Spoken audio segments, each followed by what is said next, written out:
Sadece Suriye'de değil, sadece bugün değil, sadece Irak Kürdistan'ında değil. PKK kurulduğu günden bu yana, yola çıktığı 1978'den bu yana en iyi yaptığı şey, en çok yaptığı şey ve belki yaptığı tek şey aslında yakmaktır, yıkmaktır, öldürmektir. Bunu sürekli tekrar ediyor. Genlerinde bu var, uygulamalarında hep bu var. Nerede fırsat bulsa, nerede kendisine boyun eğmeyen ya da kendisinden farklı olan bir Kürt yapısı varsa, Kürt partisi veya grubu ya da örgütü varsa özellikle onlara saldırıyor. Bu son yapılanlar da aynı şey. Yani arada bir fark yok. Buna şaşırmamak gerekir doğrusu. Dediğim gibi PKK'nın tarihi hep saldırı ve katliamlarla doludur ve özellikle de en büyük zararı da Kürtlere veriyor.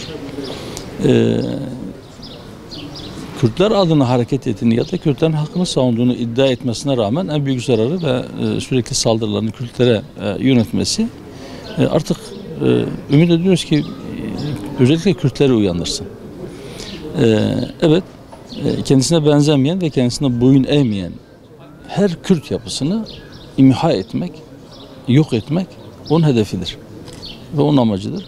Başka bir şey de beklenmemek gerekir. Şimdi bu son dönemlerde özellikle Suriye, Kürdistan bölgesinde oradaki Kürt yapılara ve diğer partilere kendi çatı örgütü altında yer almayan Kürt partilere yönelik saldırılarını yoğunlaştırdı.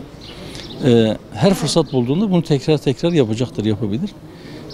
Bazıları çağrıda bulunuyorlar işte PYD'ye veya YPG'ye bu saldırıları durdur diye. Bunun olmayacağı, yani güç bulduğu, fırsat bulduğu her dönemde bunu tekrarlayacağı unutulmamalıdır.